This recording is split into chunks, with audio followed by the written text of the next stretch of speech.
ఎన్నికల ఓట్ల కోసం ఒక ప్లాన్ చేసుకుంటారు. మన 400 అంటే 300 వస్తాయి, 300 అంటే 270 వస్తాయి కదా అన్నట్టు.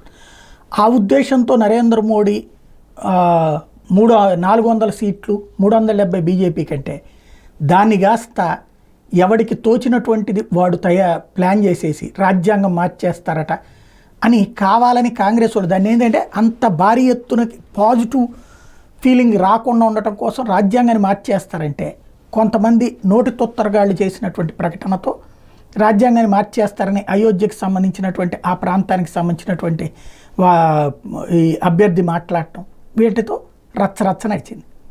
చివరికి మిగతా వర్గాలన్నీ ఏకమై సీట్లు తగ్గించినటువంటి పరిస్థితి. ఇప్పుడు మళ్ళీ ఇట్లాంటి దిక్కుమాలినటువంటి ప్రచారాలు చేసేవాళ్ళు రాజ్యాంగంలో సెక్షన్ 30 మార్చేస్తున్నారు. దాని ప్రకారం జవహర్లాల్ నెహ్రూ హయాంలో మైనారిటీ విద్యా సంస్థలకి మాత్రమే అందులో మతబోధన పెట్టుకోవడానికి పర్మిషన్ ఇచ్చారు. అది కూడా మళ్ళీ హిందువులకి లేదు, హిందువులు బోధించడానికి వీల్లేదు. ఇది రాజ్యాంగ సవరణ చేయాల్సినటువంటి అంశం. ఇప్పుడు చేసేయబోతున్నాడు నరేంద్ర మోడీ అన్నటువంటి అంశాన్ని ప్రచారం చేస్తున్నాడు. ఎలా సాధ్యం ప్రాక్టికల్గా?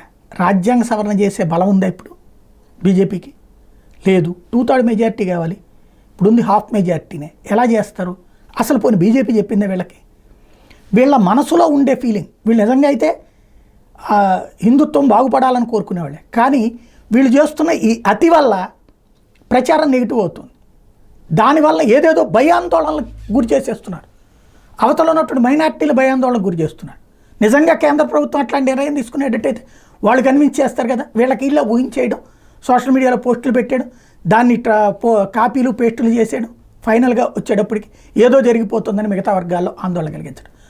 మోడీని దెబ్బతీసింది ఒక 60-70 సీట్లు పోవడానికి కారణమైంది ఇట్లాంటి దిక్కుమాలిన ప్రచారాలే. ఒరిజినల్గా నిజంగా చేస్తారా లేదా అన్నటువంటిది వాళ్ళు మాట్లాడేదాకా మాట్లాడకుండా ఉంటే బెటర్.